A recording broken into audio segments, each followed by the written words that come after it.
Okay, gang, I have a very unique issue today, something I have never seen before. This is a 19-inch K7000, and I got this from somebody who I think I bought like 5 or 4 of these K7000s, and they were all perfectly fine, just needed normal rebuilds and everything. But this one was a parts 7000 because it was missing a whole bunch of components, and I'll go over that here shortly. But after I got everything up and running, I encountered something that I have never seen before. Just when you think you've seen it all, I ran into this issue that I have never come across before, and I spent hours trying to figure it out. I eventually figured it out, so we're gonna do a review of what I found and how to solve it. But I want to show you what it's doing. I have unfixed it. I fixed it originally, and I have unfixed it, put the bad parts back in, so you can see what it's doing. In case you ever have something like this yourself, you'll know what to do. Okay, so we're going to turn on the test pattern generator. Actually, you know what? Yeah, let's turn the test pattern generator on, and I'm going to turn the rig on here and watch what happens. Let's actually zoom in a little bit. There you go. Now watch this. See how it's overly red? And then as it warms up, it slightly goes not so red, but it's completely whitewashed. Super duper whitewashed. Now, I spent 2 hours trying to figure out what could possibly cause this. After a couple of hours of replacing parts and troubleshooting, I went ahead and turned it off. But this time, instead of turning off the test rig first, just by pure happenstance, I turned off the TPG first. So if I take away the video signal, look at this. It's not whitewashed. It goes back to this. If I give it a video signal, it's back to way overly whitewashed. So you would think that if it was an issue of the brightness pot being too high, contrast pot being too high, flyback screen pot being too high, the G2 voltage, then when I turn off the signal, it would still be overly bright and overly whitewashed, but it's not. It only is whitewashed if I give it a video signal. Now, why in the heck would that be? Well, I'm going to, with no video signal, what I'm going to do is I am going to turn the brightness pot, which way is that? Okay, that's all the way down. Contrast pot all the way down. So right now, brightness and contrast are all the way down completely. And we still have an image here that is overly red. You see the red there on the side? That's not a contrast problem. That is, or a convergence issue. That's part of our problem, which I'll get to shortly. But if I ever so slightly turn up the brightness, it's just immediately, let me zoom in here. The background should be black. If I turn the brightness, that's 100% down. If I just barely turn it, it's already too, it's completely all the way down. If I barely turn it, it's already too bright. That's already, the background should be black. So if I turn the brightness all the way down, contrast all the way down, I'm going to turn off the screen pot, and we are going to turn up the flyback until we get our raster lines or retrace lines. There we go. There's our retrace lines. Now we'll turn it down till they just go away right about there. Now we'll turn up our brightness until our background is no longer black. I'll zoom in for this. So roughly there. Now we'll turn it down till it just goes black. I'll say there. Now we'll turn up our contrast to about, I don't know, about a quarter turn up. Okay, so right there is about a good, starting point, and we have no whitewashed image. I'll turn the TPG back on. Holy crap, look at that. That is crazy. So with everything adjusted exactly where it should be, it's super, super whitewashed. So what could possibly be causing this? Well, let me get you on the overhead. We'll go over the chassis, do a review, and I'll show you what the problem is. All right, let's go over the history of this before we dive into the details of what actually is wrong and what I discovered. So I got this in a lot of a bunch of other chassis, and I think there were 5 total and 4 of them were perfectly fine. Didn't need anything but cap kits and reflows and things like that. No major issues. Nothing I haven't covered 1,000 times already on these K7000s. But this one was kind of picked clean. It had no filter cap. It had no HOT. It had 3 or 4 caps missing. It had every single one of the adjustment pots were gone, so someone robbed all the adjustment pots. It was super, super filthy and dirty. I had to clean it. The fuse was blown, so that was an indication of a voltage regulator problem, but the voltage regulator was actually okay. I'm assuming the HOT was shorted, which took out the fuse, which is why it was missing. I don't know. It was just in pretty dire straits. I think actually R103 was not bad. But I did all the normal stuff to this. You know, I did the reflow and the inspection. I redid, you know, R101 and R89 and R104 and got the new HOT in there. And I've got the filter cap in there that was missing. So I did all the normal stuff to this. And then after I got it all fixed and working, I noticed that it had that overly whitewashed image. Now, I had never seen that before, and I had no idea what was causing that.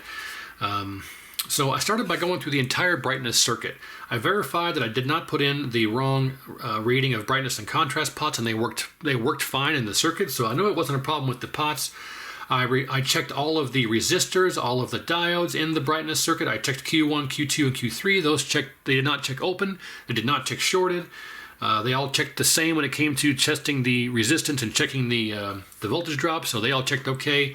R94 can be part of a brightness circuit issue if you got problems with an all white screen or no brightness control or something like that. I forget the symptom of R94 being open, but that was fine. R93 was fine. Q4 right here was fine. This transistor can go out and cause issues. That was fine. No, Q4 is up here. Q4 is this guy. Q8 is this guy. Q8 can go bad. Q4 can go bad. You can have issues with issues like this being caused by these bipolar caps, but those are all new, so I know it wasn't those. I went through the entire brightness circuit on the schematic, and I found absolutely nothing wrong. It was very frustrating. It took a couple of hours to go through and check every one of these resistors. Some of them you got to take out of circuit to test them to make sure they're read properly. I checked everything against a working K7000. I could find no anomalies. Nothing tested faulty. So at that point, I thought maybe it was a flyback. So this is the original flyback for this chassis. So I took another one and put it in here and had the same problem. So I took it out and put the replacement. I took the replacement out and put the original back in. So original flyback's back in. So that wasn't the problem.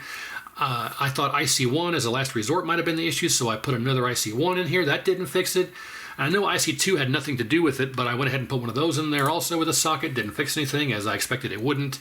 I found absolutely nothing wrong with this. And fortunately, the very last time I went to test this, every time beforehand, I would just turn off the test. I would power it on. The issue would still be there. I'd get frustrated and just turn off the test rig. Well, it just so happens the last time I tested this, I decided to go ahead and turn off the TPG first and then the test rig. And I caught out of the corner of my eye when I turned off the test rig that the overly whitewashed image went away.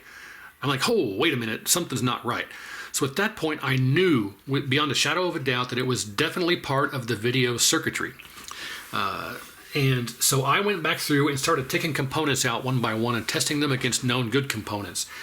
And you would not believe it, that Q1, Q2, and Q3, all 3 of these transistors were bad. All 3 of them. How could that possibly be?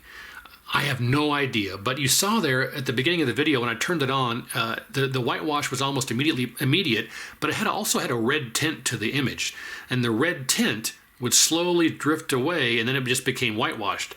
So that is indicative of a faulty red transistor here for Q1, but it shouldn't fade away. If you have a faulty Q1, you'd be all red, Q2 be all green, and Q3 be all blue. And it would stay that way, but this starts off overly red, and then the red drifts away, and then you're left with just the whitewash. Well, the reason for that is the other ones are also bad at influencing this Q1. But what's interesting is that they did not test faulty. They test fine. They test as transistors. They have good voltage drop. They all read exactly the same. So what gives? Well, I don't know. I have no idea how these failed or why they failed, but under load, they are absolutely the cause of our problem. Now, how do I know that? because I took 3 known good ones from my parts chassis, put them in here, and the problem was gone. The problem is solved. So, if you have an overly whitewashed image like that, I would suspect, if nothing else is the cause, I would highly suspect these 3 transistors. So what I did was I didn't know all 3 were bad. I removed, because I had the overly red image, I took Q1 out and put a replacement in, and then when I fired it up, I still had the whitewashed image, but the overly red at the beginning was gone. I thought, okay, well, if that one's bad, these 2 could be bad also. So I just shotgunned in 2 more, and the problem was completely gone.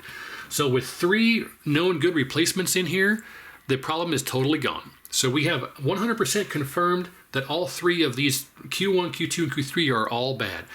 Now, let's pull one out of here, and I'll give you an example. Well, actually, I'll just pull all 3 of them out here real quick. It won't take but a moment.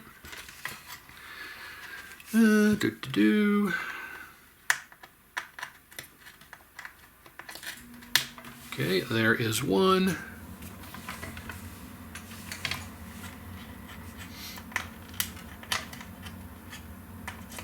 There's 2, and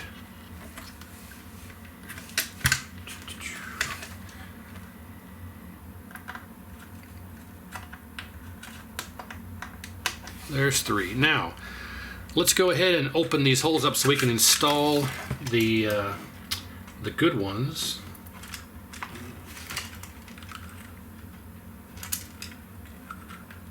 But we're going to show what the good ones read compared to the bad ones here momentarily.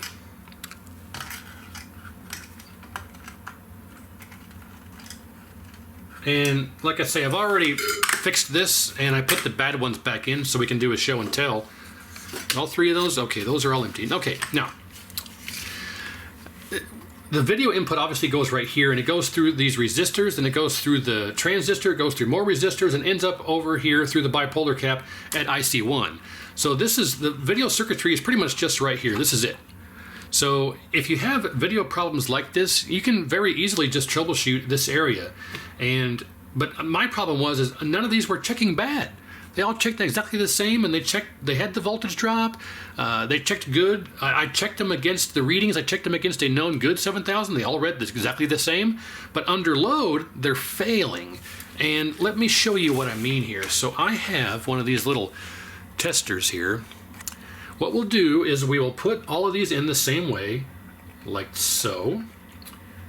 And I will turn this on, and we'll hit start. And if you look here, it comes out as a NPN resistor, base collector emitter. Can we see that? There you go. Now, but you'll notice here this ICE0 and ICES. Pay attention to that. So there's one.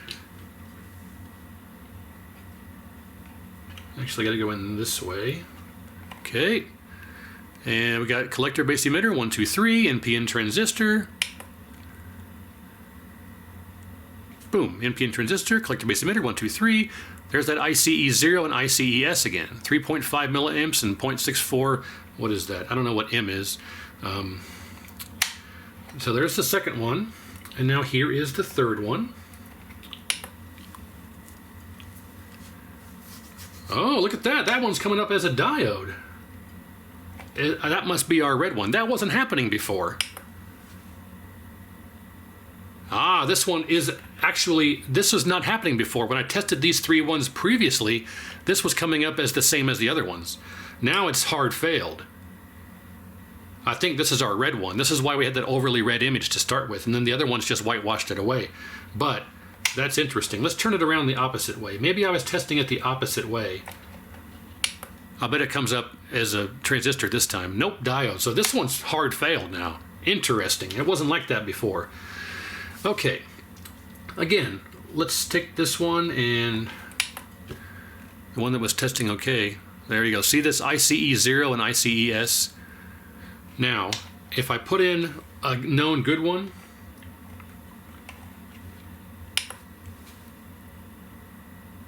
you don't have that. Whatever those are, it's gone.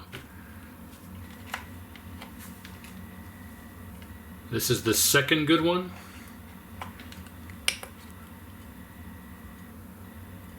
Oh, come on, you rapscallion.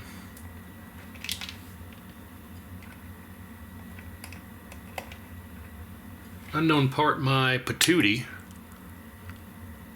There we go. Yeah, see? Not there. And last but not least,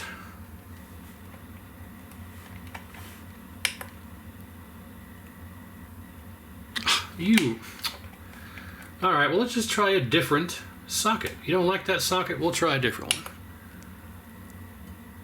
There we go. So see, these three that are known good and working don't have those extra readings there.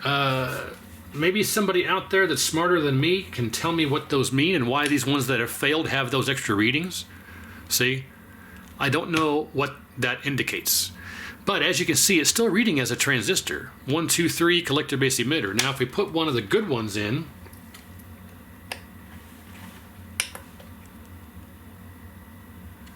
one, two, three, collector base emitter. But those other two are gone, and it has roughly the same readings. But so somebody out there who's smarter than me can tell me why those extra readings are gone on the good ones, but they're there on the bad ones. So all I can ascertain here is that we definitely had that one that was reading as a diode. That was must be our red one. But I don't know. I'm mystified. How all three of these could go bad like that. Oh, sorry about that. I hit the charging cord on my camera and flipped it around real quick. Sorry, but I have no idea how all three of these could be bad like that, but they're all three bad. So I'm going to take them and put them out of the way here, and we're going to install these three over here that are known good, and without adjusting a single thing. Everything is exactly set as it was when we just tested a moment ago, and it should be good with these three good ones in here.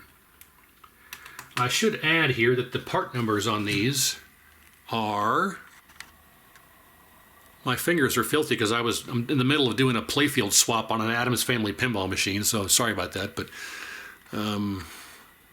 took a break to make this video. So what does that say? 901 1064 1064. I think that's what that says, 1064. Well, I don't want to get that mixed up with the bad one, so hang on a second. Let me go ahead and slave it in here, and we'll look at what the bad ones read. All right, the bad ones, 3904. 3904. So like I think it's 2SC 3904. So like I said, I just stole these from from a parts 7000 that when I say known working, I know they're working because I threw them in here and it works now. So I didn't steal them from a working 7000. I stole them from a parts 7000 that I have over here in the closet. But because the chassis now works with those installed, I just consider them known good. So we'll get these soldered in, and then I will hook this back up, and without adjusting a single thing, we'll just fire it up, and I will bet you, actually know for sure, you'll be able to see that it now works. So I don't have an answer as to what would cause. I've seen these transistors short before, but I have never seen all three of them go bad. And only one of them is shorted, and that's our red one. That's why it was reading. That's why it was starting out all red, then it fades away. The only reason it fades away is because the other two are bad also. So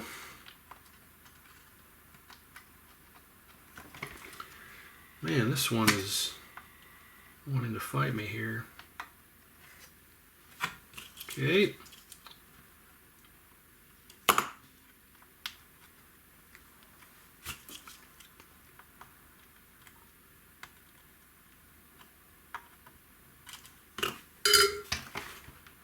All right, nothing is touching.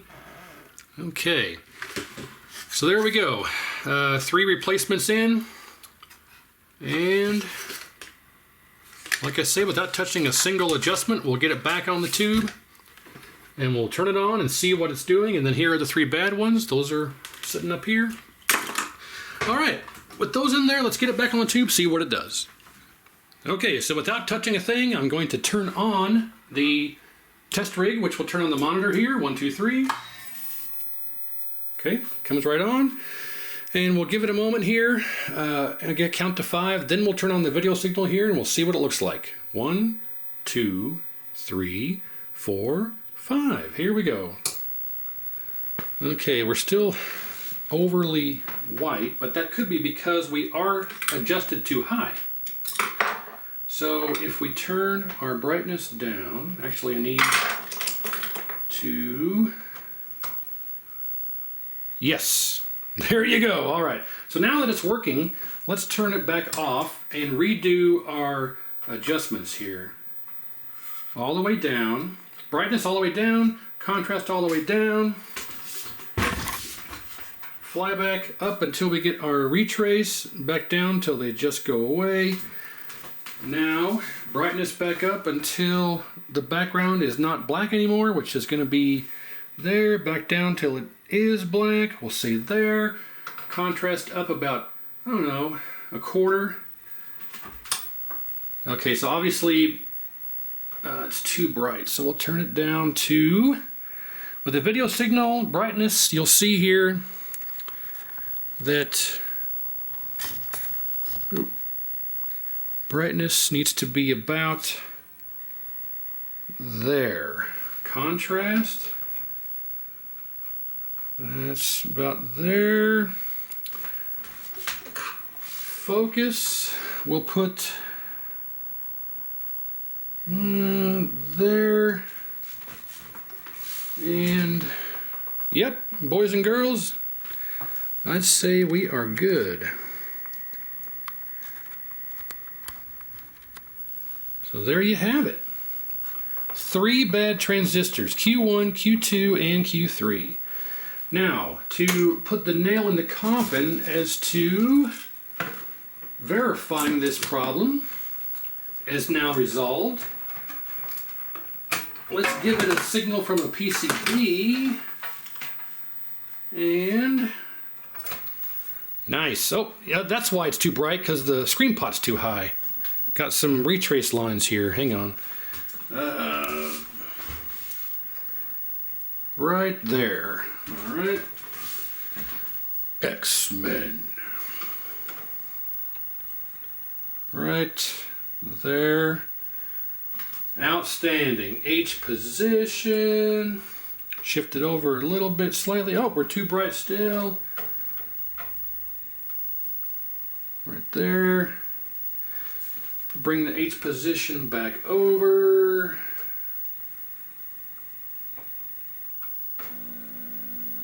Roughly, I'll call that okay. Vertical size. Bring it up a bit. Hot jambalaya. Look at that. Fantastic. So yeah, Q1, Q2, Q3. Easy for me to say. Q1, Q2, Q3, all bad. Never seen that before, but that was absolutely our problem. And we verified that at least one of them was bad, that was reading as a diode. So that, I guarantee that was our red one, which is why it was red when you turned it on. And then it faded away with the red because the other two were bad also. It must have been overdriving something. But yeah, first time ever seeing that. So if you have an image like that that's overly super white and nothing you can do to configure it out, I would say verify that those 3 transistors aren't your problem. So there you go. Hopefully you learned something. Make sure you comment down below. Let me know what you think. Like, share, and subscribe. I appreciate it. And we'll see you next time.